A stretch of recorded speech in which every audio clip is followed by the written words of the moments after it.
We don't tolerate thieves on my property, Washington. Silas McGregor's voice boomed across the Charleston docks, his face red under that pristine captain's hat.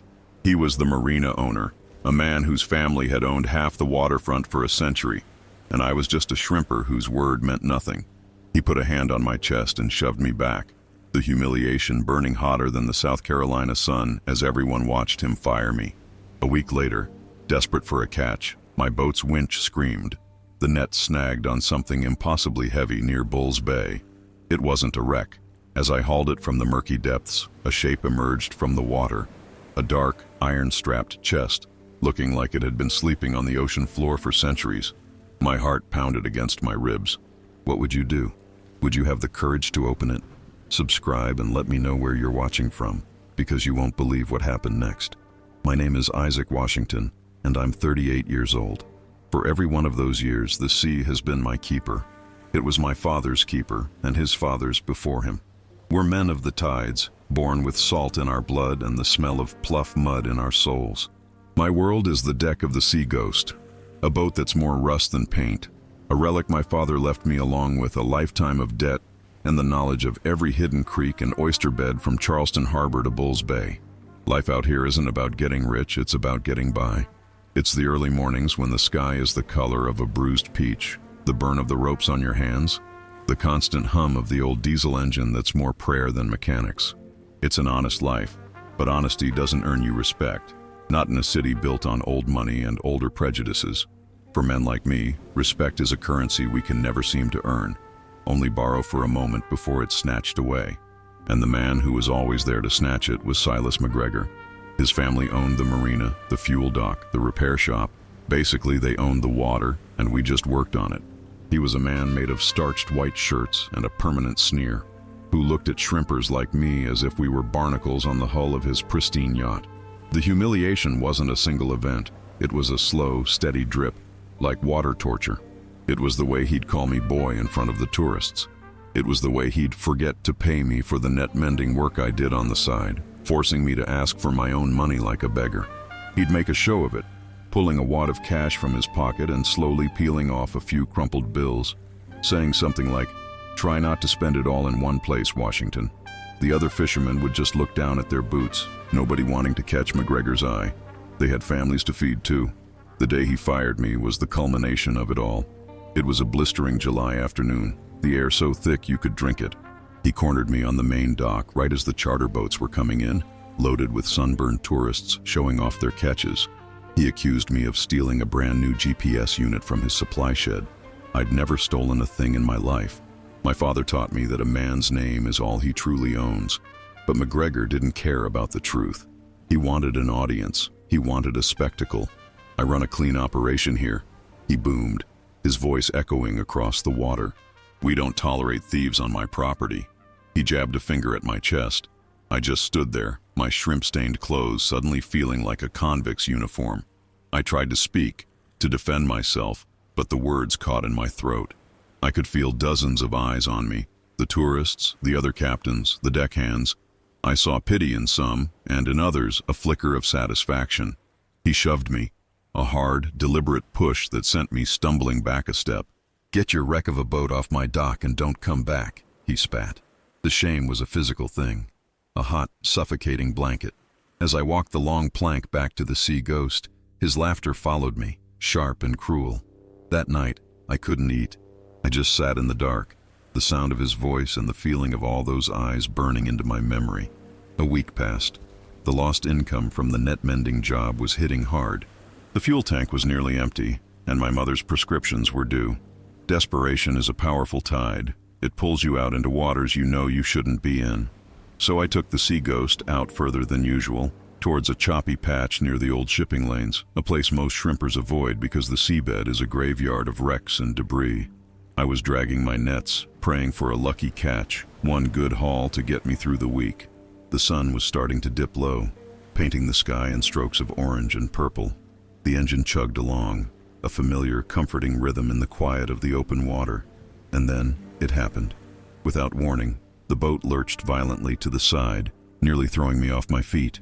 A high-pitched scream tore through the evening air. The winch. It was straining. The cable pulled so taut it was humming like a guitar string. The engine groaned in protest, black smoke billowing from the exhaust. I knew that sound. I'd snagged something. Something big. My heart sank. A snagged net could mean $1,000 repair I didn't have, or worse, losing the gear entirely. I cut the engine and scrambled to the winch, my mind racing. For hours I fought with it, sweat pouring down my face, my muscles screaming in protest. The sun had long since vanished, leaving me in the eerie glow of a half moon. The weight on the line was unnatural. It wasn't the shifting, yielding weight of a waterlogged tree or the jagged pull of a shipwreck. It was dense, solid, and stubborn, like I'd hooked the ocean floor itself. Just as I was about to give up, to cut the line and accept my loss, I felt a slight shift. The tension eased, just a fraction. I put every last ounce of my strength into the winch, hand cranking it, one agonizing inch at a time. Slowly, painstakingly, a dark shape began to rise from the black water. It wasn't a tangle of debris. It was solid, rectangular. As it broke the surface, the moonlight caught on something, not a reflection of water, but a dull glint of metal, a long, dark band of it, strapped across old, blackened wood. It was a chest. My breath caught in my chest. Down in the deep, a secret had been waiting. What would you do in that moment? Would you have the courage to see what was inside, or would you let it sink back into the darkness? Let me know in the comments and subscribe, because you have no idea how deep this secret went. It was there, floating beside the sea ghost, a dark and silent coffin bobbing in the moonlit water. The winch had done its job, pulling this secret from the seabed, but now it was up to me. The chest was massive, far bigger than it had looked beneath the waves, and it sat low in the water, impossibly dense. My first thought was that getting it on board was a fool's errand. The Sea Ghost was an old boat. She sat low in the water on a good day. A weight like that, pulled over the side, could easily capsize us, sending me, my boat, and this mystery right back to the bottom. For a moment I considered just cutting it loose, letting it sink back into the blackness where it had been sleeping for who knows how long. It was the safe play, the sensible play, the kind of play a man like me, a man who'd been kicked down his whole life, was supposed to make. Don't take risks, keep your head down. But then I saw Silas McGregor's face in my mind, the smug curl of his lip as he shoved me. I heard his laughter echoing across the docks, and I knew I couldn't let it go. Whatever was in that box, it was mine. The sea had given it to me. My muscles ached from the hours I'd already spent fighting the winch, but a new kind of energy surged through me, a raw, desperate adrenaline. I grabbed every spare rope I had on deck, my hands working fast, my mind racing to solve a problem of pure physics. I had to use leverage. I looped thick lines around the iron straps, securing them tight, then ran them through a cleat on the far side of the boat, trying to create a crude pulley system. I put the engine in neutral, letting us drift. The only sounds were the gentle slap of waves against the hull and my own ragged breathing. I put my back into it, pulling on the main line. The chest barely budged. It was like trying to pull a boulder. The ropes dug into my hands, the salt water stinging the raw skin. I repositioned myself, planting my feet on the deck, and pulled again, grunting with the effort. Slowly, agonizingly, one edge of the chest began to lift from the water. The Sea Ghost listed hard to that side, the gunwale dipping dangerously close to the water. A wave washed over the side, soaking my boots. My heart hammered against my ribs. This was it. This was the tipping point.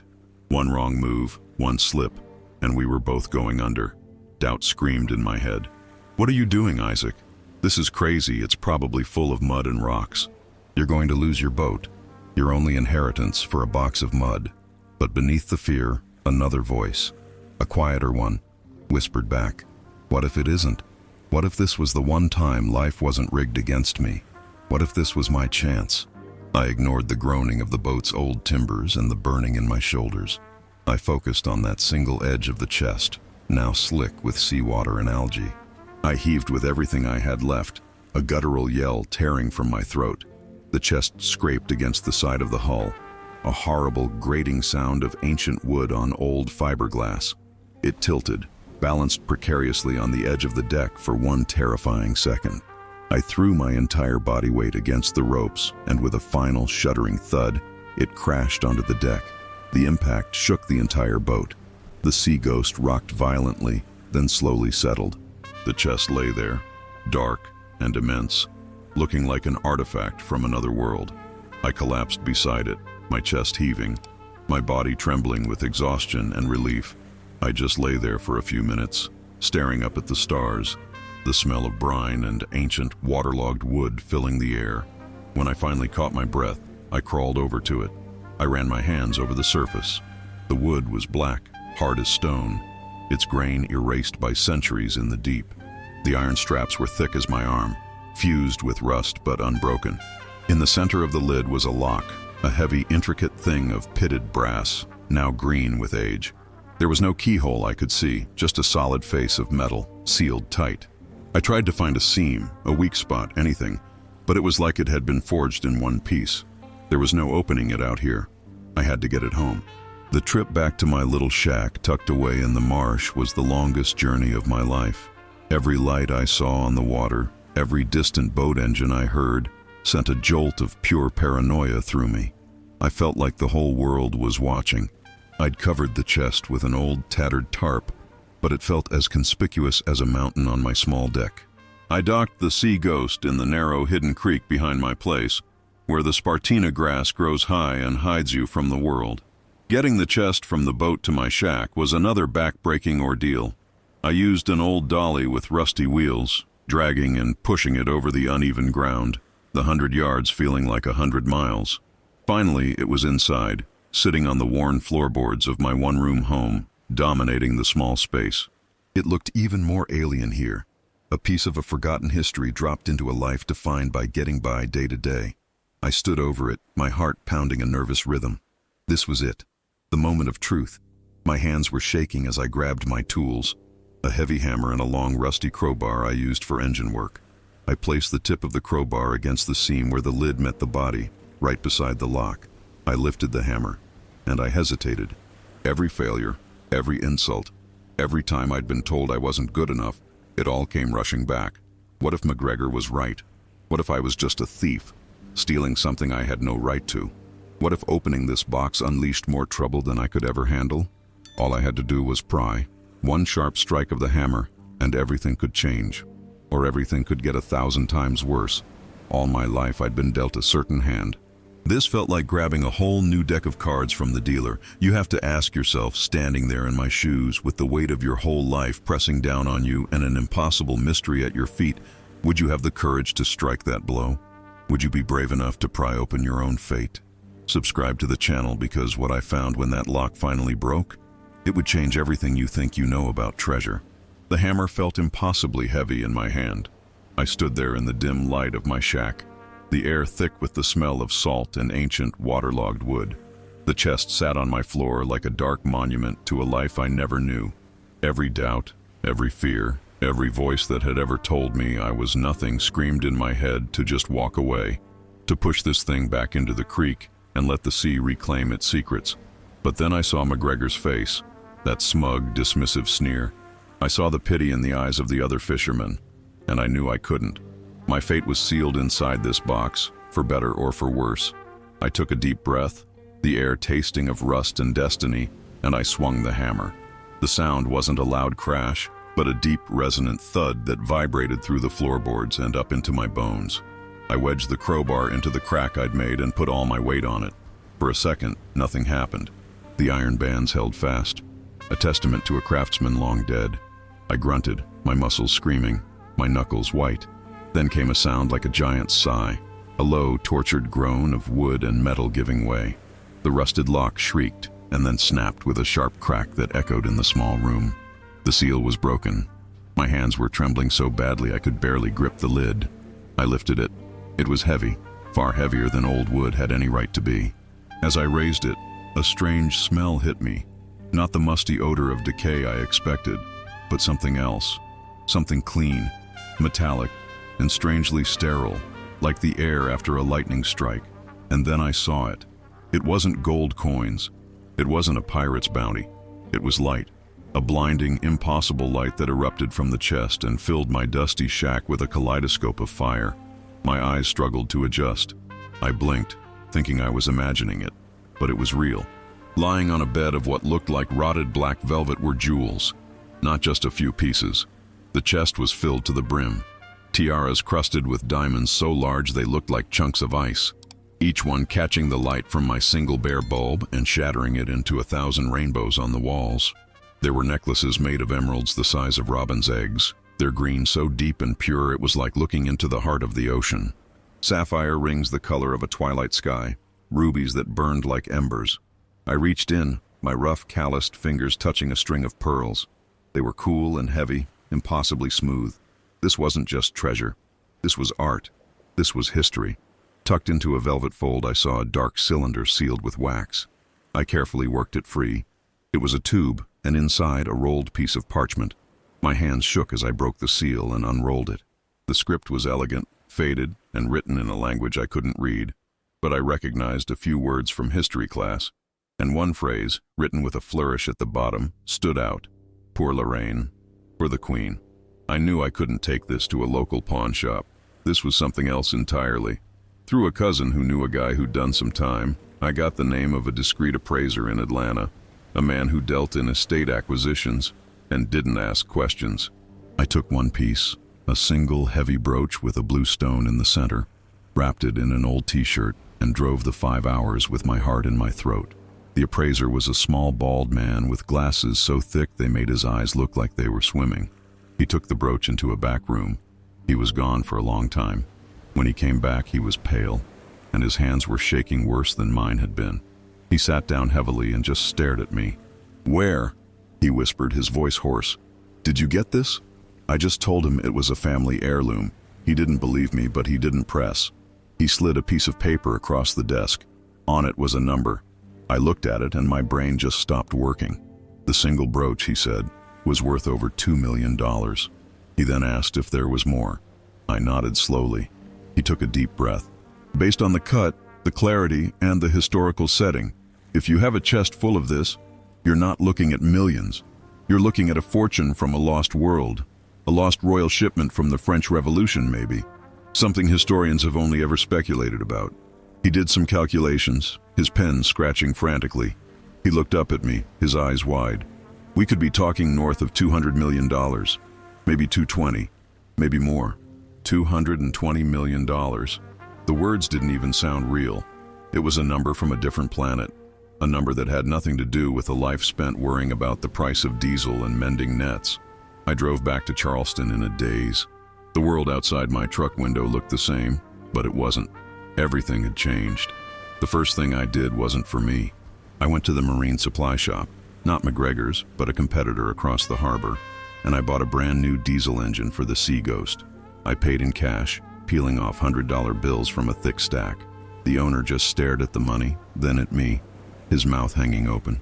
The next day, I took my mother to see a small house on James Island, the one she'd pointed out 100 times, with a porch and a small garden. I told her it was hers. The look on her face, the way she cried, that was worth more than any diamond. Word travels fast in a place like Charleston. People started talking, and Silas McGregor started watching. A week later, I guided the Sea Ghost back into the marina to buy fuel.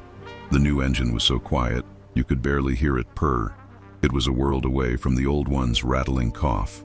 As I tied up, I saw him, McGregor, standing on the upper deck of his office, looking down at me. He wasn't sneering anymore. His face was a thundercloud of confusion and suspicion. He couldn't understand it. The new engine, my new truck in the parking lot, the rumors about my mother's house. In his mind, there was only one way a man like me could get that kind of money, and it was the same way he'd accused me before, by stealing. But he couldn't prove it, and it was eating him alive. For the first time in my life, I didn't look away. I didn't stare down at my boots. I looked right up at him, right into his eyes across the water, and I held his gaze. I didn't smile. I didn't have to. The silence said everything. The power had shifted. The sea had passed its judgment. The question is, the money is one thing, but the justice is another. Now I have to protect them both. What would you do if you were in my place? With a fortune that could change your world, but a history that could sink you? Subscribe to the channel, because holding on to a treasure is 100 times harder than finding it. The appraiser in Atlanta, the man with the swimming eyes, became my guide into a world I never knew existed. He didn't work for a pawn shop. He worked for people whose names are only whispered in museums and auction houses. He helped me set up a trust, an ironclad legal fortress to protect what the sea had given me. We sold the first piece, a single emerald necklace, at a private auction in Geneva. The wire transfer that hit my new bank account had so many zeros I thought it was a mistake, but it wasn't. Piece by piece, over the next 6 months, the treasure was converted into a number, a concrete, life-altering number, $227 million. After all the fees, the taxes, the quiet arrangements, that's what was left. More money than the McGregor family had made in 100 years of owning the waterfront. The change wasn't loud. It was a quiet tide, rising steadily, changing the entire landscape of my life. I didn't buy a yacht or a mansion on the Battery. The first thing I did was tear down my old shack and build a proper house for my mother on that same piece of land, with a wide porch overlooking the creek where she could watch the egrets hunt. I set up a fund for the children of the other shrimpers, a scholarship so they could choose a different life if they wanted one, a life not dictated by the price of fuel and a lucky catch. And then, I did something for me. McGregor's Marina had a competitor, a smaller, struggling dock on the other side of the harbor. I bought it, all of it. The docks, the fuel station, the repair shop. I paid in cash. I renamed it the Sea Ghost Marina. The day we opened, I saw him, Silas McGregor. He'd driven over in his polished luxury sedan, standing across the street just watching. He wore his usual starched white shirt, but it looked wilted in the humid air. He wasn't sneering. He was just staring.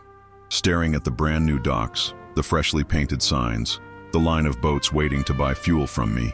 I was on my own dock, coiling a rope, the familiar motion calming my nerves. I felt his eyes on me, burning with a furious, helpless confusion. He couldn't comprehend it. In his world, there was an order.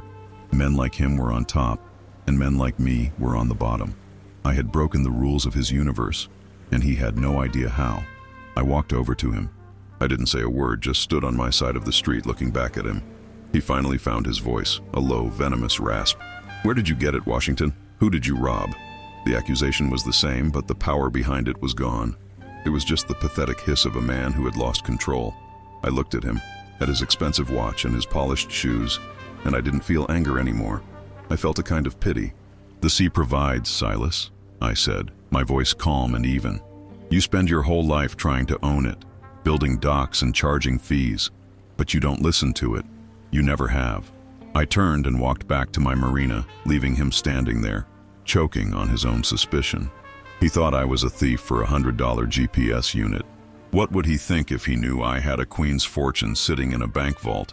The irony was so thick you could taste it, like the salt in the air. He had built his kingdom on the edge of the water, but it was the water itself that had chosen to bless the man he'd cast out. Now I own the place where men like me can dock without being looked down on. I offer fair prices for fuel and repairs. The shrimpers, the fishermen, the men my father worked alongside, they come to me now. They don't have to look at their boots anymore. And sometimes at night, I take the Sea Ghost out with her quiet new engine, and I just drift. I look out at the black water and I think about that chest. The appraiser's theory was just that, a theory.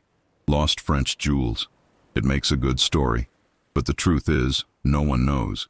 There's no record of a ship like that going down here. No manifest. It's a ghost story, a piece of history that doesn't fit. Why was it there, in that specific spot, a place only a local shrimper would know to trawl? Why did it wait for centuries, only to be found by the one man in Charleston who had just lost everything? And the biggest question, the one that keeps me awake when the tide is high, was it the only one? Is there more down there, sleeping in the pluff mud, waiting for another desperate soul to cast his net? The ocean doesn't give up all its secrets at once. Maybe it was just a current of fate, or maybe it was something more. What do you think? Do you believe a turn of fate this sharp is even possible? I've told you my story, from the lowest point of humiliation to a fortune beyond belief. Now I want to hear from you. Share your theory in the comments. Where do you think that chest really came from? Was it pirates, a forgotten revolution, or something else entirely? Subscribe to the channel for more stories from the water, and please, let me know where in the world you're watching from tonight. The sea connects us all.